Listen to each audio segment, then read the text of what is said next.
Welcome to the Ruby Shore Podcast, a Triple B production. Intro music provided by PremiumBeats.com. Starring Brant Beach, Blaine Beach, and Brighton Beach.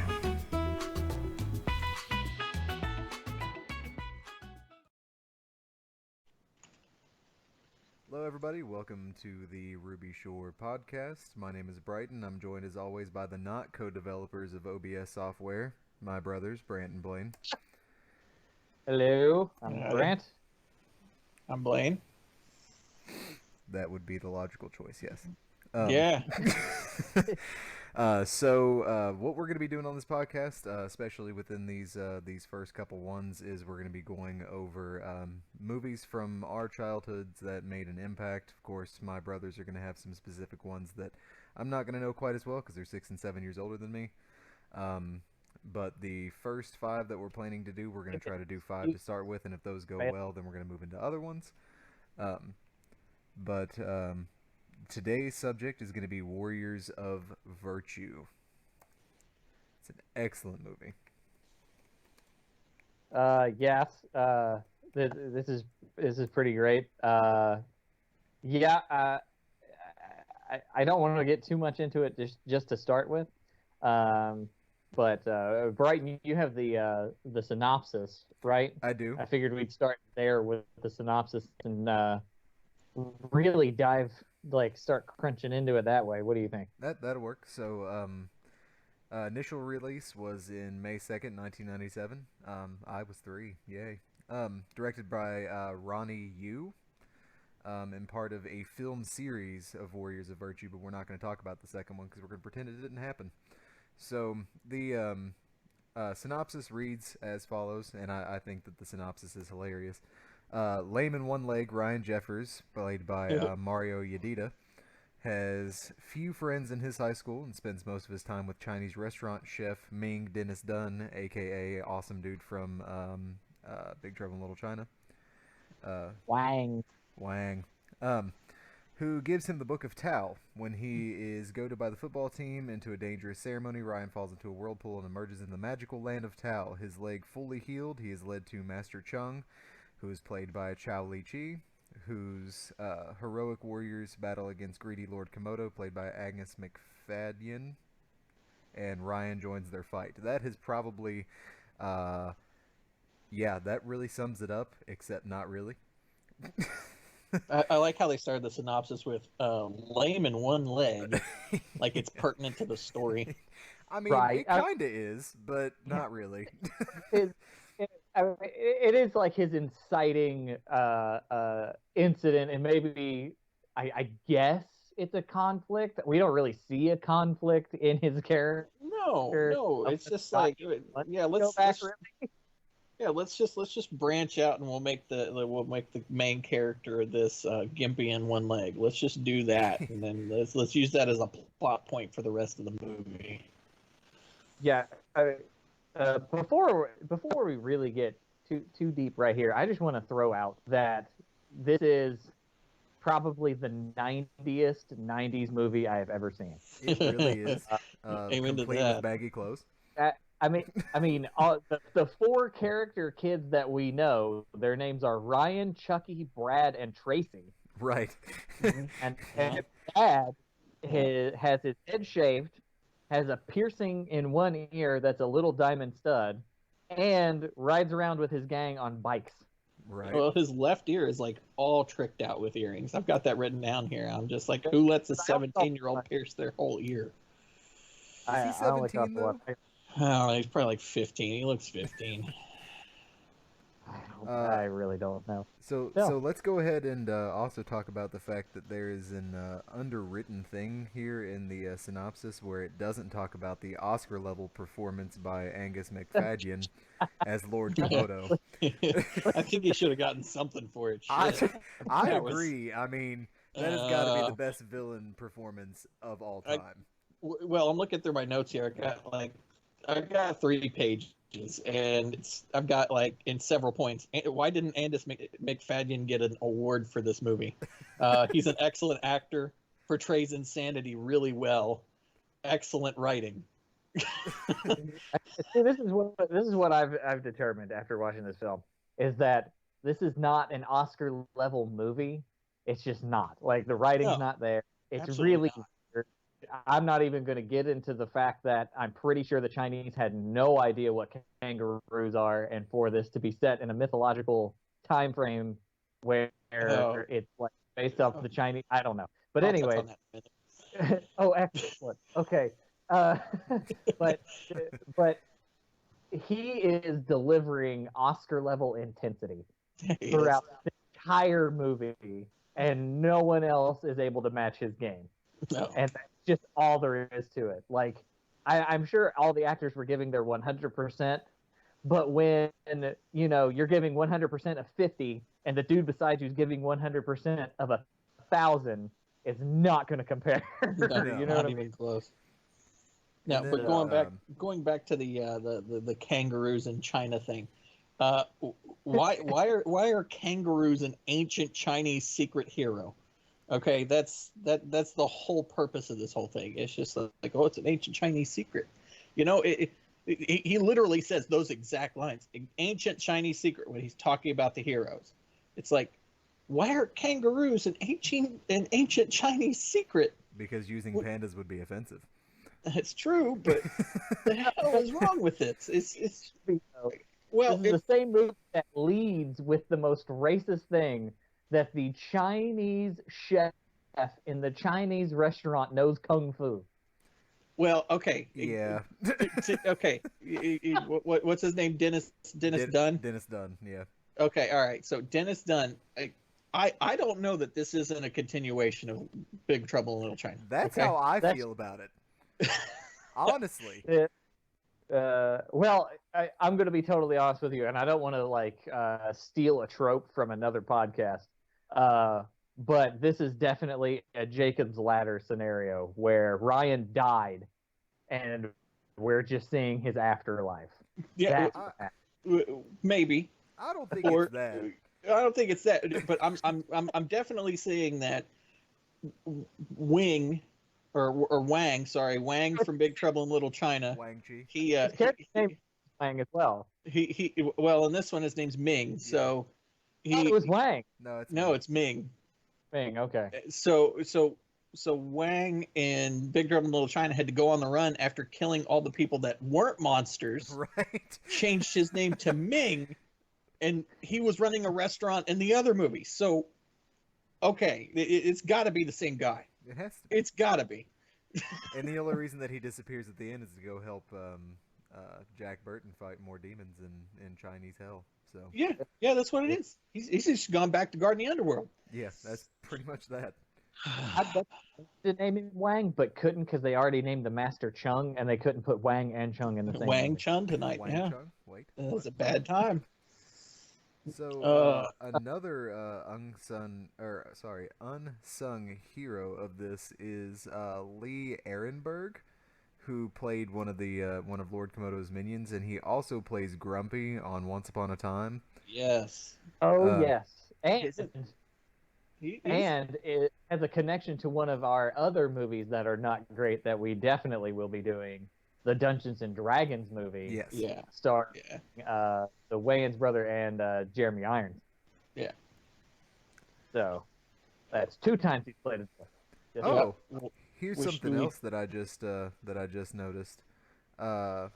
Master Master Young China. was also in Big Trouble in Little China. yes, he was. Yeah. He was what's his name's uncle? He was Uncle Chew. No, Uncle yeah, Chew, yeah, and he's sitting there having a conversation with oh shoot, I can't remember the guy's name. I always forget the name. Victor Wong. Yeah, that's it. Yeah. He's having that conversation there too, which is pretty cool. I noticed that. But if you pay attention, and I know this is really weird, when he first shows up and like gives his little speech or whatever, like telling everybody we'll find Yun or whatever else, he has an Irish accent. when he starts that scene and then doesn't have it after that and has like a vaguely like East Asian accent. You know what I mean? I don't know. Did you all pick up on that? Because I did I not. caught it a little. You should rewatch that scene. Uh, Also, before we get too deep into talking about Tao, I wanted to say I put a special note here at like 18:20, 18 minutes in 20 seconds, 20 minutes in 17 seconds, right around in there is the scene where Ryan is like crossing that beam or whatever and gets knocked in. And the first thing I thought was that is how the Joker was made. Yeah. So Yeah, yeah, that's fair. Joker knows kung and fu. the and the first thing he says when he wakes up in Tao, did you catch that? No. No. He says, "I'm dry," Huh. not "I'm alive," not "How am I standing and not limping?" It's "I'm dry."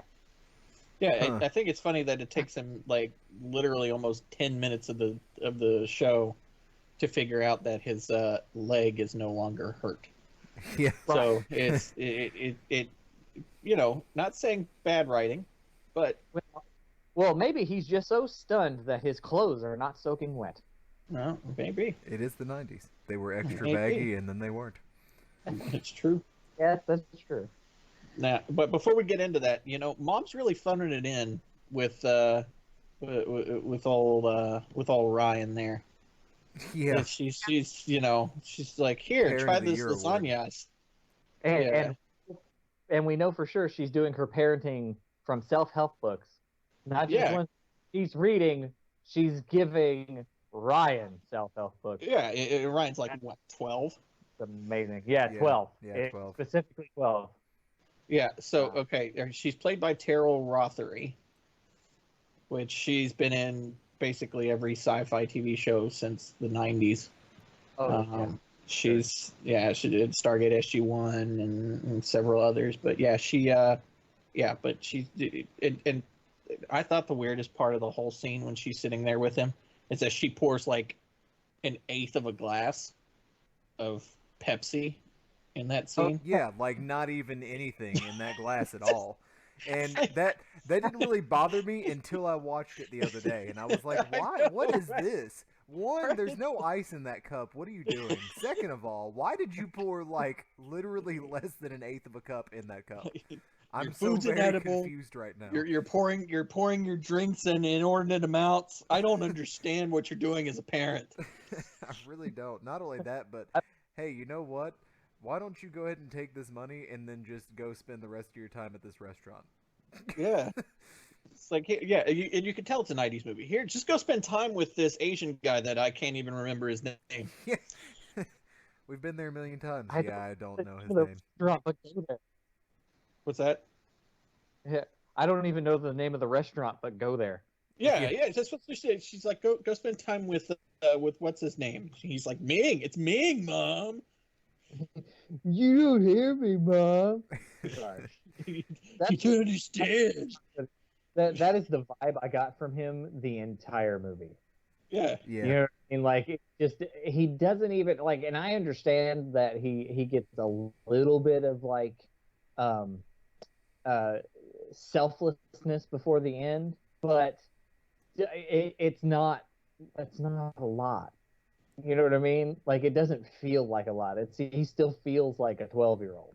Well, I mean, let's also go ahead and talk about the fact that he has like the biggest testes in the world by just calling out this kangaroo and calling him a wimp that he literally just watched beat the crap out of 3 full-grown adults.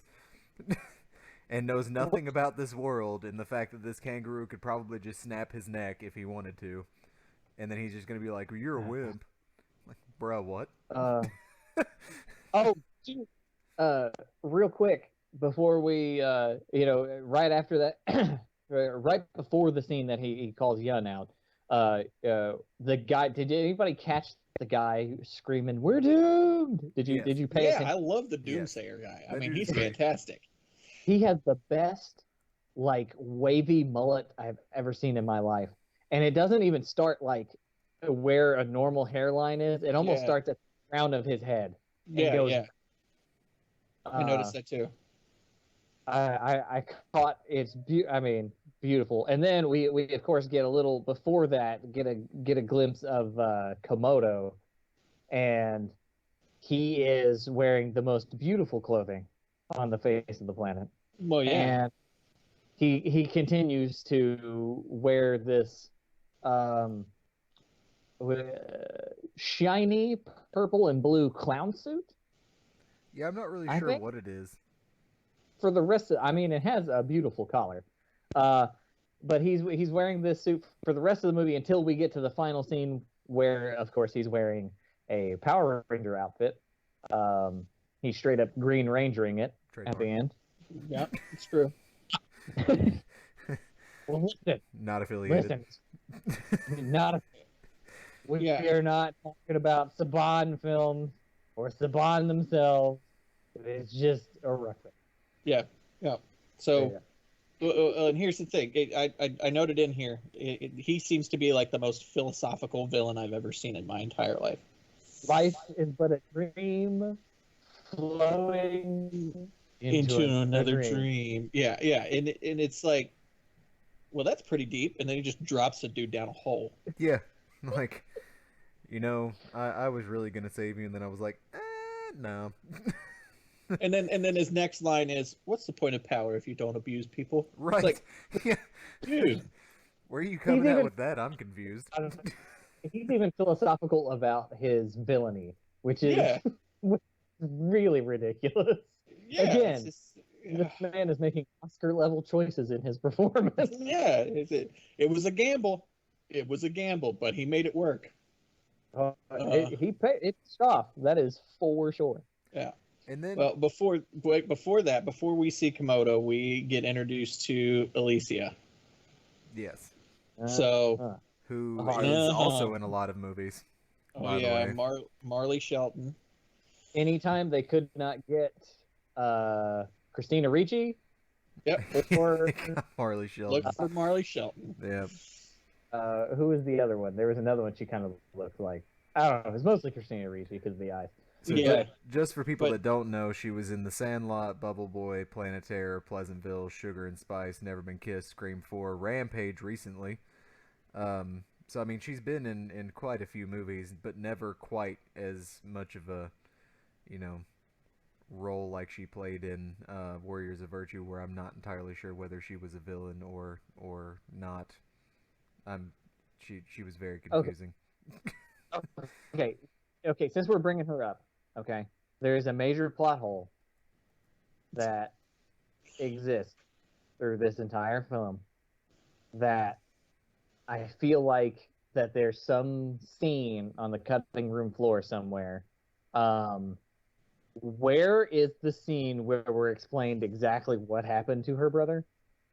Yeah, that's never really covered. Young I mean, Gildan. that's among the myriad of other things in here. Like, why do we have a world that's got buffalo, rhino, and kangaroo people, but not a decent functioning society? Okay, that's my question. Well, Young Which- cat or killed her dog? brother. We have all of these other things, but no Yeah. cats or dog people. Come No, on. no, you just got these weird animals. Yeah, but you're right. I mean, we know that Yun. Well, toward the end of the movie, we find out that Yun is the one that actually killed her brother, but we don't know the circumstances. We don't know what happened. We don't know why it happened. We don't know if he was actually evil. So, I mean, what's the deal here? Young says it was an accident, which fine.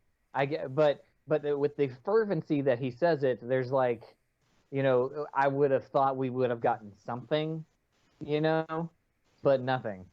Yeah. Also, real quick, I always thought, as a kid, at least this was what I remember. I always remember thinking that Komodo and Alicia were brother and sister. And I thought that too. I thought that too and- going into this movie. and that made the relationship really weird and hard to watch. But then when I watched it again, this week, I was like, oh, okay, I have no idea where I got that from. Yeah, Because I don't know. Been close to in here. Well, Because they're thinking like, when are they going to reveal it? We get to the end of the movie, and I'm like, okay, I guess I just made that part up. well, I think that I think it begs the question as to why Alicia was allowed to be even around the ruse if uh, Yun would have killed him in battle. That would almost pretty much demand the fact that he was fighting for Komodo. So then Yeah, but why we is she don't know. allowed to be in that area? Yeah. But we don't know. That's the point. Like we have no idea. Well, I mean, There based on the way Go his ahead. sword looks, it was probably like he probably died from tetanus. He like just accidentally cut his arm and then he died from tetanus. No, he was destroyed by light that the water one wields for some reason. I don't know. Question mark. Yeah, okay, and that's another thing. All right, that's another plot point.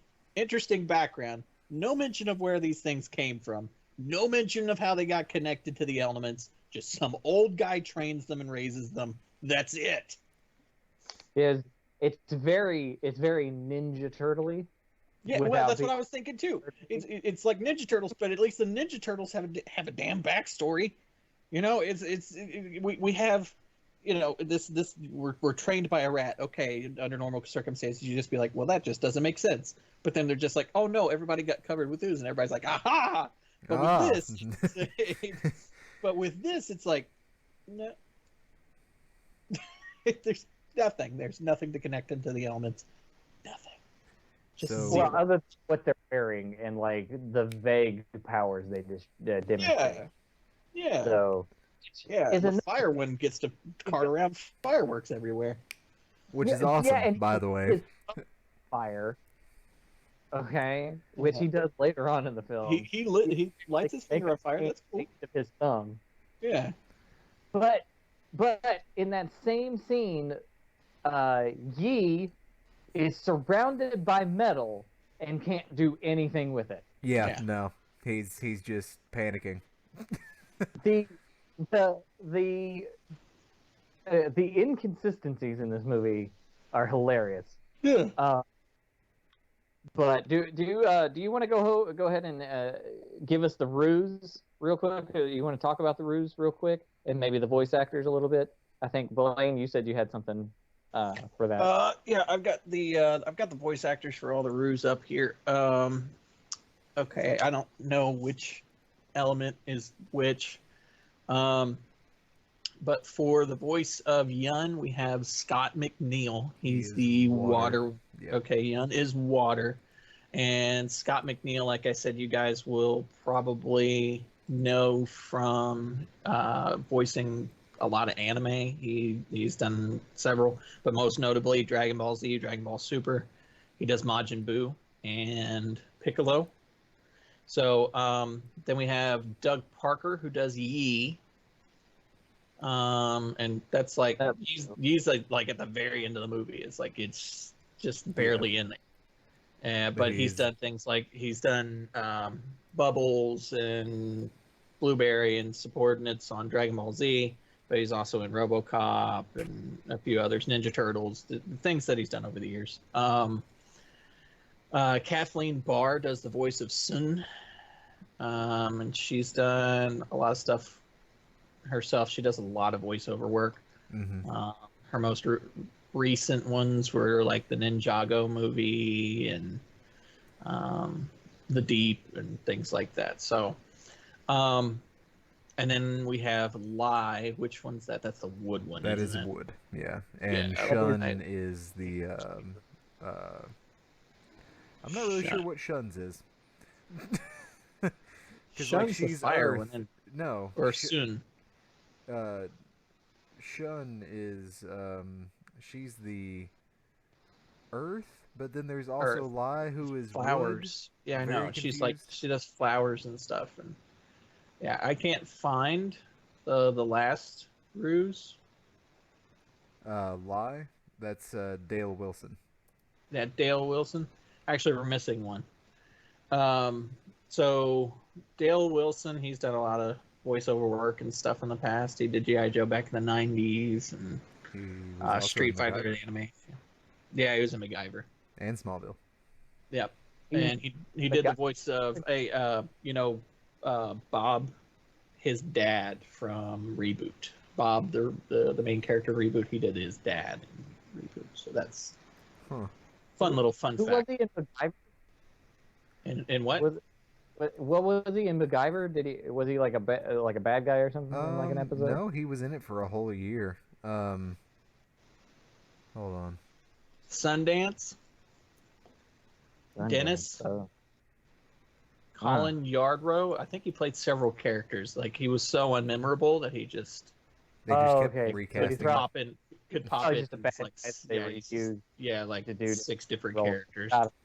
Got it. Yeah. Well, that's just how it goes, I guess. But yeah, but then the who's the last one? The metal one doesn't say anything to the end, but the metal one's Yi, isn't he? Yeah, that's Yi. Chi is the other one. That's Michael Dodson. Michael Dodson did him? Yeah. Because I'm not finding it on here. I'm not looking at it He is anywhere. actually not listed on the credits. He is uncredited. Interesting. That's really weird. It is interesting. That is really weird. Oh, another fun fact. Yi, the actual physical stuff was done by Doug Jones, who is huge famous when it comes to creatures. Oh yeah, Hellboy. Both Hellboys, The Shape of Water, Pan's Labyrinth.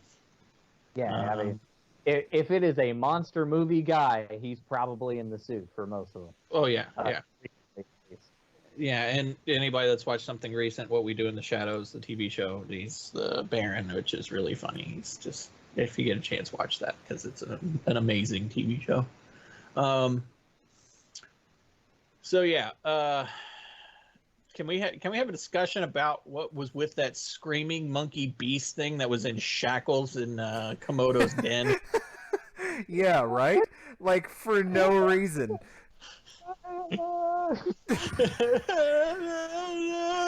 and that was it. It was literally less than 10 seconds. But that also I had to pause the movie. I'm just like, the hell was that? That also, again, they have anthropomorphic monkeys, they have anthropomorphic rhinos and bulls, but and kangaroos. Nothing else. Nothing else.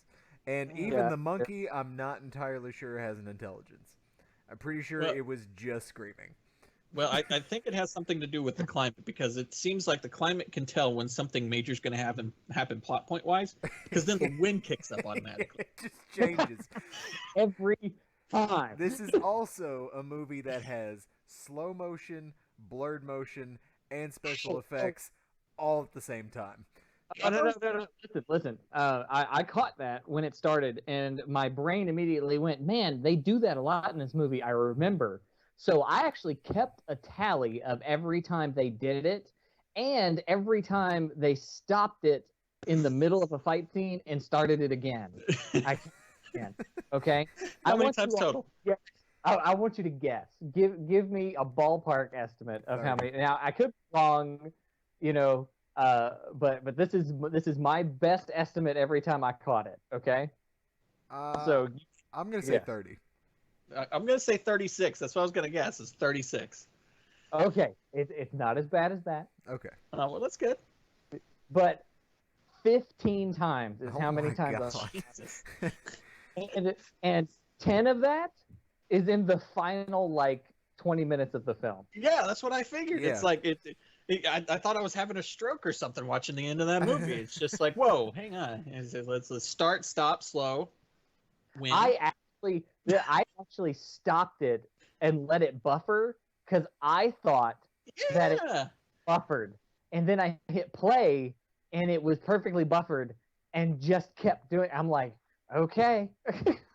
Well, yeah, I'm sitting here. It's like that's my last note before, the wrap up of the movie is their CG has a low frame rate.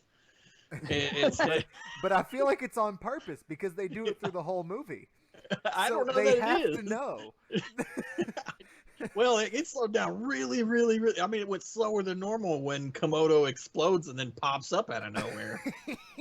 He just straight explodes. Listen, we need to wait. Let's cover everything else, So and then Okay. I want to spend like 5 minutes just talking about Komodo yeah, so because there's a before lot of before we things get I want to to talk about before we that get to are the just end him. before we get to the ending fight scene that is a whole discussion in and of itself. Um, let's talk about the middle fight scene between Komodo and Master Chung, and the fact that Okay. Master Chung cuts his face with a reed. Yeah, well, I mean, that was cool, and I liked it. Like, very, very Chinese mythology, very like fantastical. You know what I mean? But the the thing that I took from it was where in the world did Komodo have that sword stashed? that's a good question. His and the sword is literally the size of this man's torso. I mean, it And is a huge sword. It is. It's ginormous. It's a It's like, scimitar, but not quite a scimitar. uses it to underline his face. That is how large this sword is. well, and here's the thing. Okay, so in this movie, they did a lot of things fighting style wise, especially in that fight. And just prior to that, when they're talking about the ruse and and their training and all that other crap, they did a lot of that stuff that people really pick out as, oh, well, that came from Crouching Tiger, Hidden Dragon. But this movie predates Crouching Tiger, Hidden Dragon by 3 years. Yeah, Oh no, it does not. it does. 3 years. It does. Oh, in wow. fact. Well, but to be fair, Crouching Tiger and even this movie are really based off of, like, as far as the fighting style, high wire stuff was already going on in China, True. and a lot of stuff that they had been doing. I mean, even ever since even like the '60s, you know what I mean, '50s and '60s, even. Oh yeah. They were doing some of this stuff. So so that predates all that. But this is probably one of the first times, probably not the first, but one of the first times that it's like higher budget version of it. Yeah, and I think this may have been like the dry run for what eventually happened with Crouching Tiger, Hidden Dragon. Because a lot of the wire fighting styles and stuff like that you're actually seeing in that, and it got critical acclaim and all this other stuff, and it's just like, well, what happened to the Warriors? You didn't like the wire fighting style of a bunch of people in what can be assumed as anthropomorphic kangaroos, but I don't. And anybody else think that their mask things kind of look like Vigo from? Oh, straight up. Yeah, when he's in the painting from Ghostbusters 2. Oh yeah. I was to pinpoint exactly why they were creeping me out, Yeah. and you nailed it right there. That is what I have, some sort of like ingrained like consciousness that's like, that's an evil person right there. Yeah, That's just like, right there. yeah, that's what it is. I mean, it's got to be. There's nothing else it could be. Oh. Yeah, man. Is there Also, go ahead. before we move on from that, the entire ending of this movie could have been avoided if Ryan would have just kept running down the path. Like, True. all he said was run, and then you went, come back to the ruins? No. I'm gonna get my foot stuck. On nothing. Like, he just straight dips. Like, dude, break your ankle and run. This guy's legit just gonna cut your face off. Dude, you're used to running with a limp anyway. Just do it. So you're fine. How do you have this magnificent ability to run now, and then Did anybody you get catch stuck or in a not? hole? Did anybody catch whether or not it was the same leg? I It was think not was. the leg that got caught was not the same leg. It was his left leg. Okay. It was it was the opposite leg. Hip leg is his right leg, I think. But in the Yeah, beginning of the movie, he's limping on his left leg. No, it's not. He's living on his right leg. No, he's limping on his left. It's got a. We're gonna leave that to the people that are watching this to correct us on, okay? Because there's no way we could go back through at this point and see if he switches legs. Left leg or you team right leg? Let us know in the comment section. Are you right leg or Right left leg. leg? Yeah, please do, because and if he switches like the hump in and young Frankenstein, Yeah. and then post a GIF of that, please, because uh, uh, oh, man. So let's move All on right. to Yeah. Komodo's performance.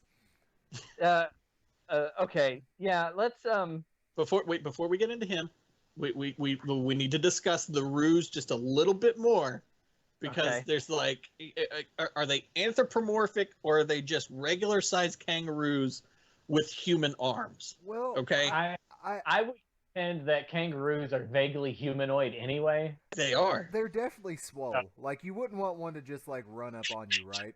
Like Yeah. you definitely wouldn't want. I mean, like it's like that joke thing that was going around on Facebook for a while, where this dude just like punched a kangaroo and then he showed back up at his house. Like I mean, you have to fight him. Yeah, Like, he demands satisfaction. You need to give him satisfaction. Exactly. And he's swole. So I mean, what are you gonna do? Like you can't do anything about it, and they stand your height. He'll just like kick a hole through your torso. Yeah. I mean, it's just They fight they're with just their so tails weird. too. Like that's also true. I was getting so it was real weird the way they used their tails too, because Yeah. it looked like it's some like they had it like they made it and then had it on like a coat hanger and was just like around a corner. You know what I Yeah. mean? Like that's Yeah. what it looked like. And I just like I don't know. There were a couple scenes when they did that, and I was like, "Whoa, that is not right." It's insane. Okay, Komodo. Real quick, the sneaky little dude, um, Mudlap, Yeah. whom we don't find out his name till later when miraculously Ryan knows his name. For Yeah. some reason, Ryan knows his name. Yeah. Out of nowhere. So I want to let's finish everything and then we'll talk about Komodo.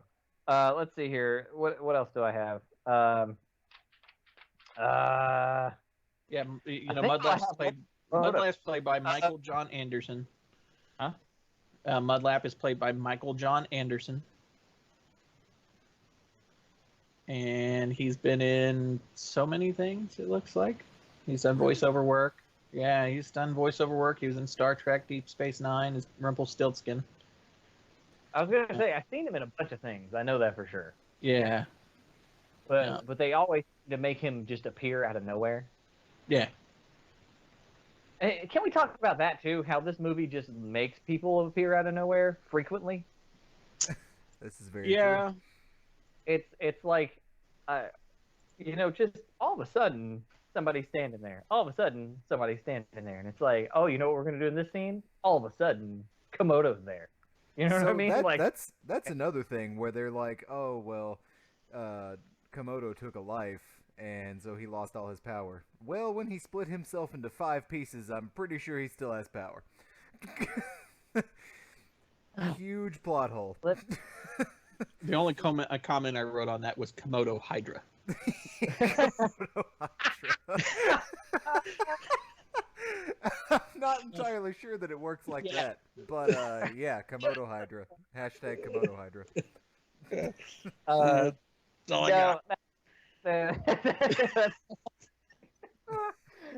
No, I mean, can we talk also real quick? They repeat Master Chung saying 5 power as 1 positive Kung to take a life, lose a part of yourself. They repeat that 4 times. Yeah. Exactly like that. And it's the just only the other time we're going to tell it to you so that you understand what's getting ready to happen. And it is the only page in that entirely book of legend, the manuscript of legend, and you can only read 1 page. At the beginning of this movie, it is the Book of Tao. And then, as soon as we're in Fantasyland, it is now the manuscript of legend. Yeah. Why did it become the manuscript? Yeah. Why that word specifically? Why is it a manuscript? Like, here, let's be honest. Uh, Sometimes things happen. For instance, if you're working with a brother or a family member, one person wants one word, and the other person wants a different word, and you try and compromise. So it looks like whoever wanted manuscript wrote less of him in the real world so that they could call it a manuscript for the rest of the film. And it'll call it book at the beginning just to satiate that one person. Yeah, Yeah, that seems reasonable. that sounds about Probably. right. You think, right? We call it creative differences. Oh man.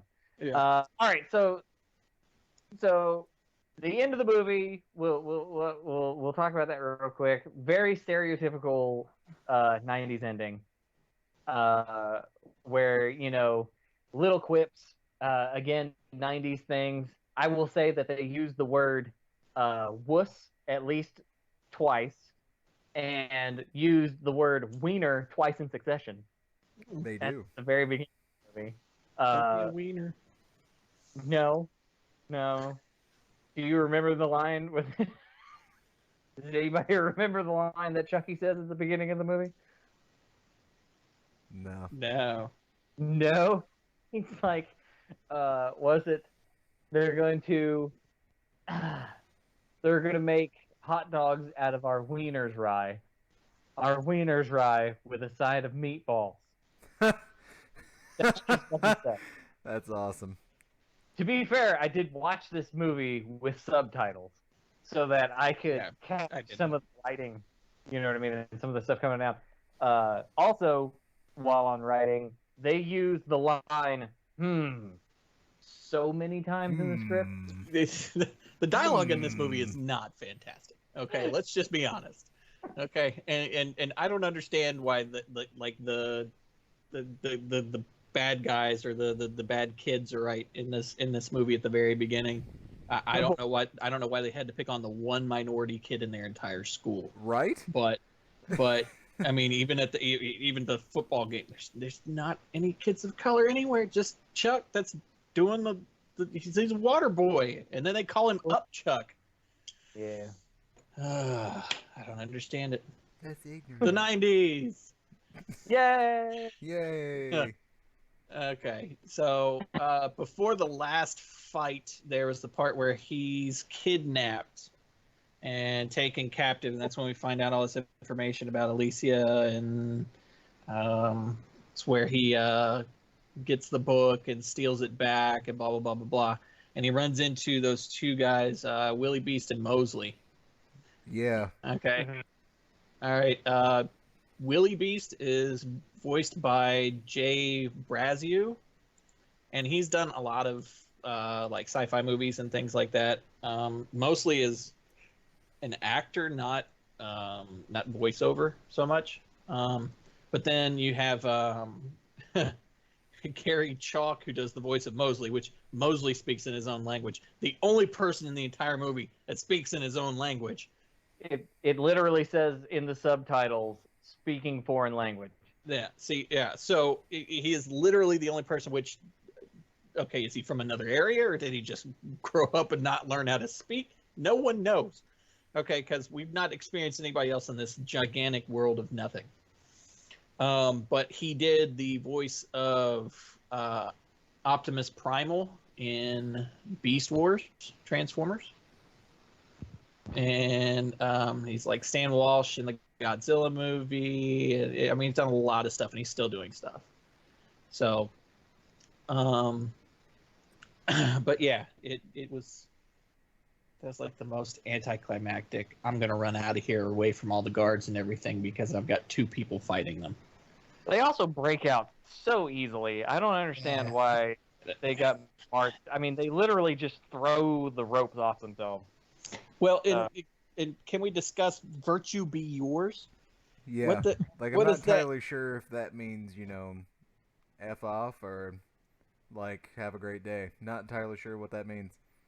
Yeah, I think it depends on the context. If it's like, have a good day, buddy, that's good. If you're like, have a good day, buddy, Yeah. you know what I mean? Like, I get the tone.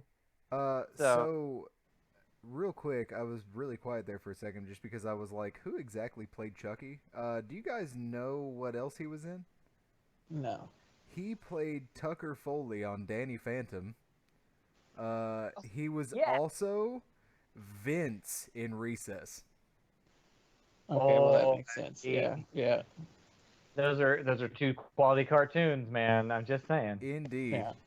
He also played on Lilo and Stitch, the series, for a little bit, which was a very underrated cartoon. Unpopular opinion. He was also in the Fairly Odd Parents. Yeah. Cool. So pretty much after that, he just went to It- voiceover. Looks like it. That's pretty nice. That's pretty awesome. So speaking of Oscar performances, All right. Listen. All right. So I got a lot here. Let me talk about a couple of these things. Let you guys chime in here because I this man Komodo is there some of the best lines in any movie ever, and I think that he has honestly. They gave him a line that is pertinent to the enjoyment of this film. And the line is, do not think thoughts. Yeah, it's true. Uh, he's just, I don't know. There's no really way to describe him in this. I mean, he's fantastic, but he wasn't given the support he needed in the movie. he really wasn't. He was really just like, "Hey, I'm showing up today. If you all want to show up, that's great. If not, whatever." And that's pretty much how he did it the whole time. Okay, let's. This is before Red Bull. Okay, so he was doing this without all that caffeine. Okay, yeah, they had coffee and stuff, but Red Bull they did not have yet. So this guy was doing that not all hopped up on something. Okay, this is fantastic. Which, by the way, did we ever did anybody ever discover what Zubri? It's just made from a mineral. Is it a drug? Is it alcohol? What is it? I hear it comes in a vial. Do what? Let's not go there. Is it? Let's Anybody? Repo, genetic opera? let's not talk Anybody? Yeah, about I heard Repo that. Genetic Opera. We will cover that eventually. I promise. Yeah, I'm you. sure we will. We need to do musicals for a set of 5. We will cover Anthony- that, and I will take that one. Ladies and gentlemen, my favorite in that whole movie. Anyways, all right. I No, will, I I have will no gladly idea take that what one. but I'm pretty sure it's meth. Yeah, it has to I be. agree. Yeah. But in keeping with the film's discussion about needing to be in balance and in harmony with oneself, he is the exact opposite. And I think that makes him the perfect villain for that movie. He is so contend unbalanced. Well, but here's the thing. I believe that he is the most in balance with himself. Like, he is fully accepting of who he is. Well, he's so unhinged that he just, he goes from, soft and lightly spoken to, I might stab you in the face with an ice pick. Like, there's no in between. I'm not saying he doesn't go 0 to 60 really quick. Yeah, I mean, both of his love interests die within like a minute of each other. Less than a minute, within like 15 seconds of each other. Yeah. And it's all because like, she held out a no a little too long. I'm pretty sure that wasn't in slow-mo because it didn't go all grainy like it usually does when they go slow-mo in that movie. Wind didn't pick up. Yeah, wind did not in fact pick up. So we know that slow-mo was not active. Did you catch her death noise? Do what? Did you catch Alicia's death noise when what's her name stabs her? Yeah. She, like, it was. squeaked. She's like, no! What? Like, and how did you stab that deep with claws to kill somebody? She absolutely did not. Yeah, no, she did not. She absolutely did not. And then Komodo Vader's his first girlfriend. Right. Just Yeah, which Which, if you were watching, they almost demolished the set when she flies into it. I mean, Yeah. it definitely gives way. It looks like it's about to fall over. I'm just like, whoa, we don't have the budget I for just that, think guys. I think it was made of the stuff so they could throw her against it and her not get hurt, but it may not have been attached very well because it does look like it almost comes off. Yeah, it So- looks like the bottom part's like moving completely away from the whole set. It's just like, whoa, guys, hang on. But her death, I will totally accept as valid because that could have she could have just like crushed her skull on the back there because we all know that he's like super powerful for no reason. She's wearing a helmet. Yeah, but I mean, he's still super powerful. The dude pulls a ginormous scimitar out of thin air. I'm pretty sure roof, that makes hang helmets on. invalid. Wait, no, the roof threw that guy into a freaking tree, and the only thing he got was a ringing helmet, which I don't know why it rang so long, but you know, movie. So no, that didn't happen. But the helmet No. flies off. Yeah, after she hits the ground. Yeah, but I mean that's 2 concussion points. That's frontal and back lobe. Like I All mean that. All right, we'll give it to you. Alicia, Oh, though, no, that was definitely not a real death. Will not accept that. Exactly. Also, he says he gets like there's a lot of weird, like creepy, like almost pedophilic vibes in some of the scenes, especially the scene with Ryan after he's been kidnapped and he's trying to get Ryan to read from the book and he gets like right up in his ear and he's like, "I can be what you become," and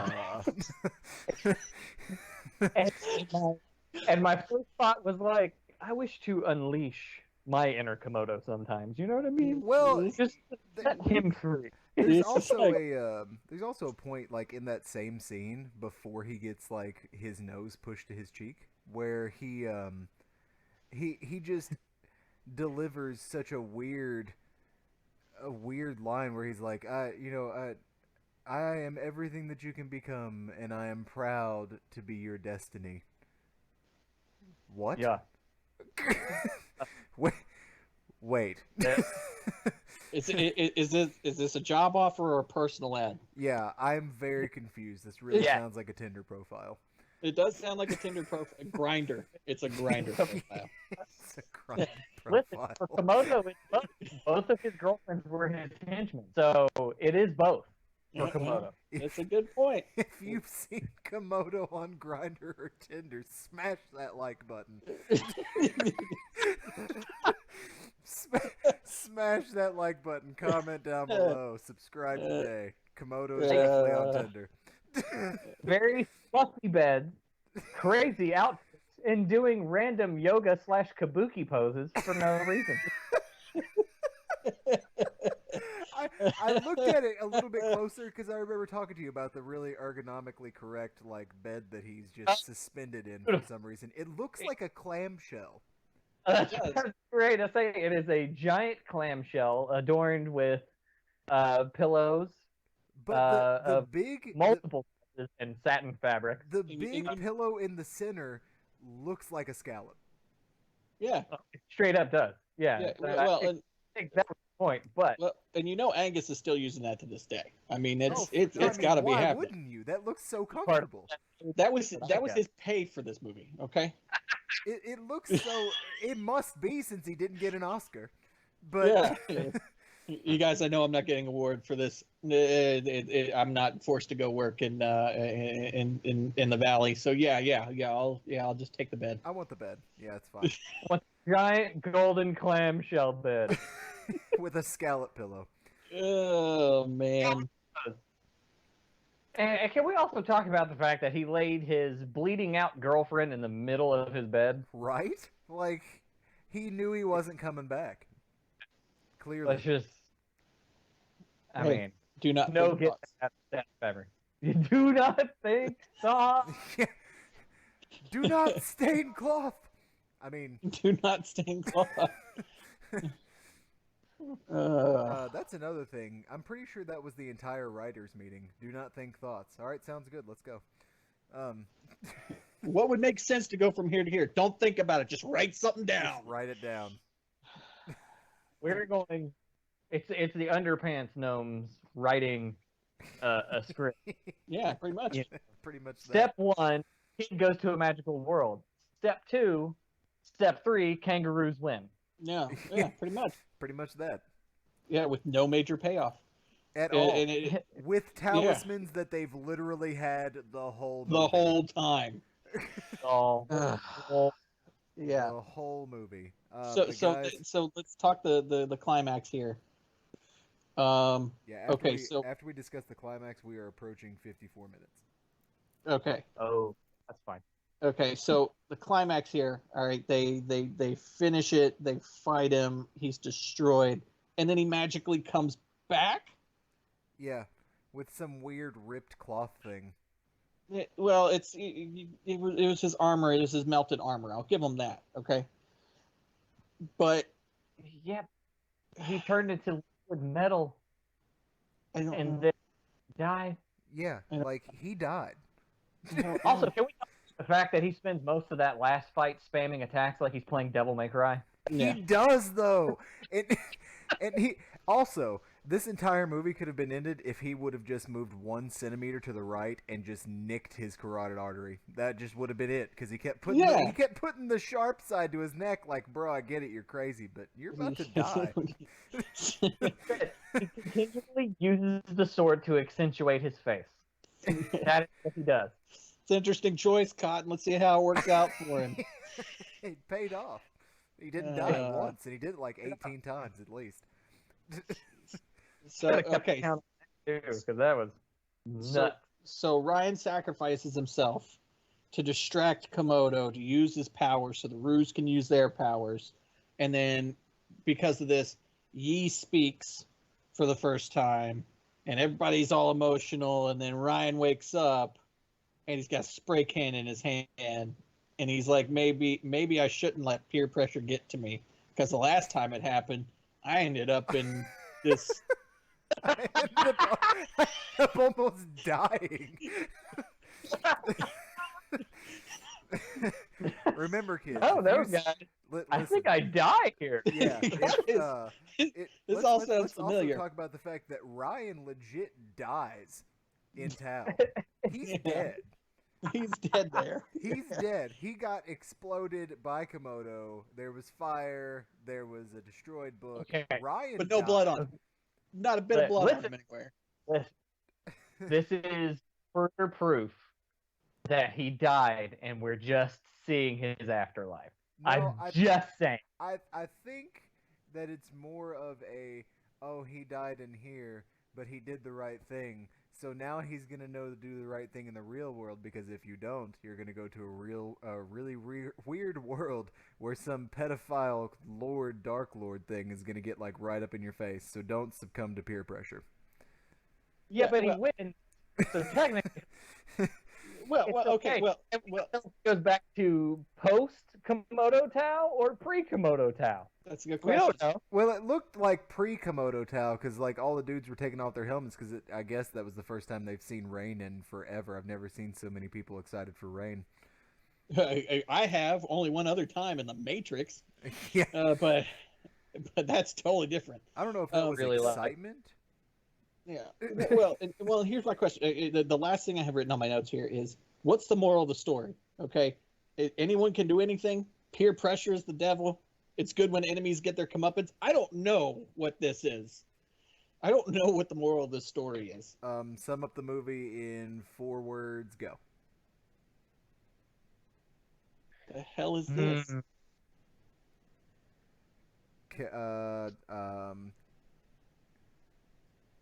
Well- Evil Dark Lord. Or well, no, hold on.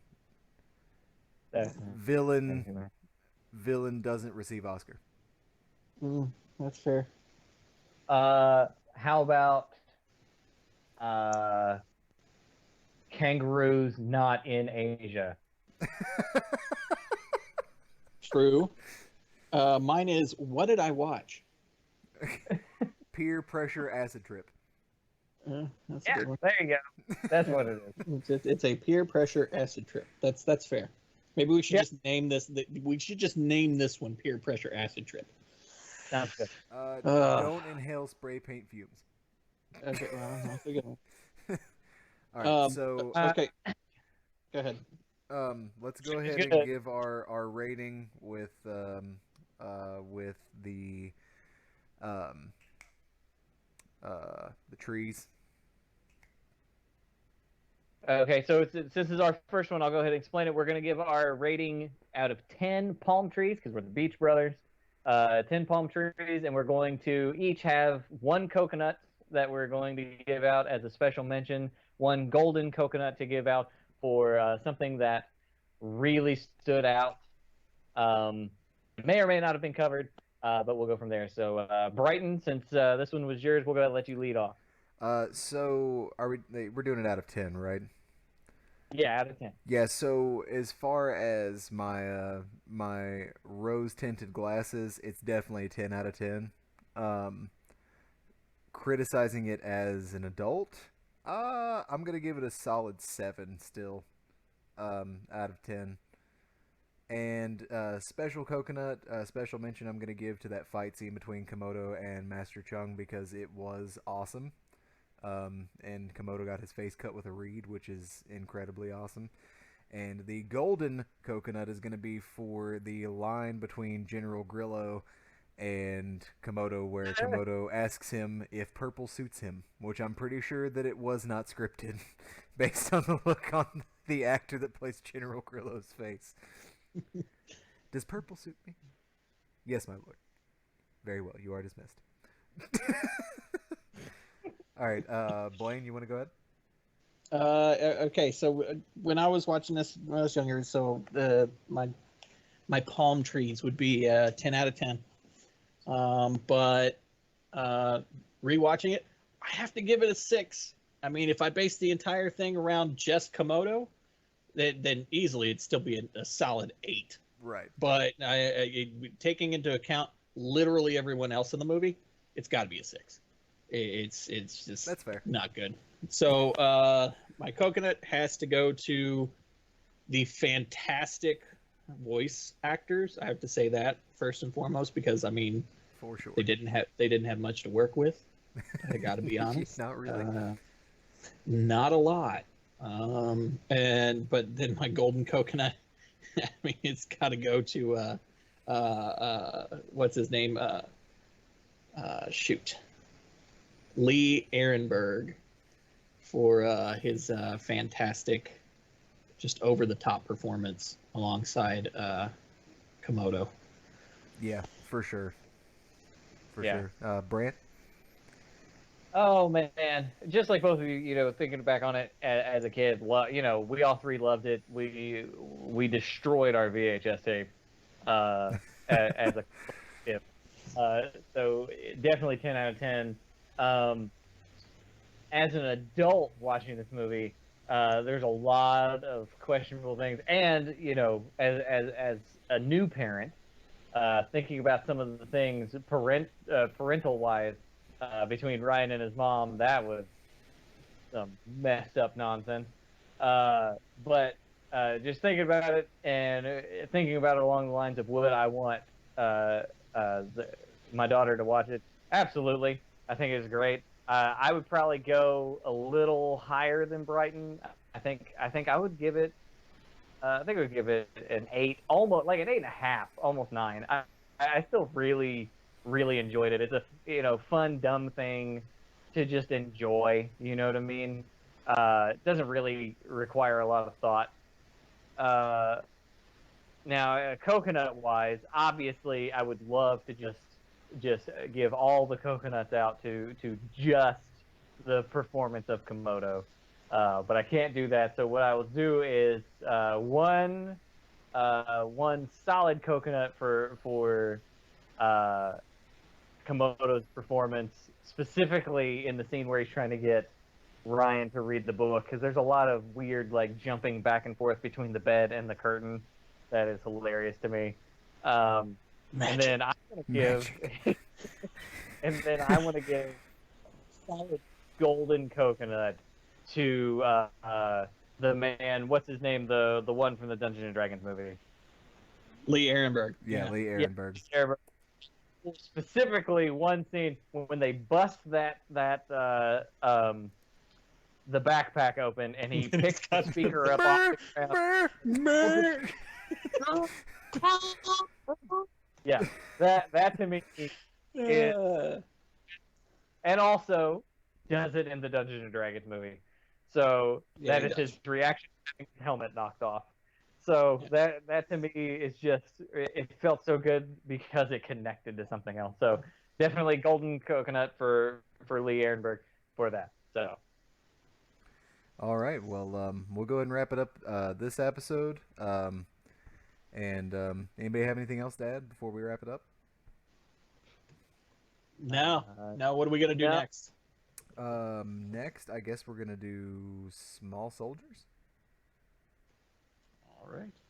All right, we'll do Small Soldiers next. We're going to, as of the recording of this, we haven't set up the Facebook page or the Twitter, but we'll have those up before this episode airs. So you'll be able to find us on Facebook and on Twitter as well, so that you all can watch the movies prior to the shows, and you can enjoy some of the takes that we have. And if you want to, on our Facebook page, or I think, are we going to post these on YouTube too? Yeah, I'm gonna work on setting that up. Okay, so we're gonna on YouTube, on Facebook, and on Twitter. If you want to share some of your comments, anything that you wanted to add to it, anything else that you thought was awesome, if you want to give us your rating or special coconuts on there as well, we'll take those as well. So, all right. Well, that'll call it. That'll call it for this one. And as always, this is the Beach Brothers looking through those rose-tinted glasses, and we will catch you guys on the Ruby Shore next time. later. See ya. See ya. Welcome to the Ruby Shore Podcast, a Triple B production. Intro music provided by PremiumBeats.com. Starring Brant Beach, Blaine Beach, and Brighton Beach.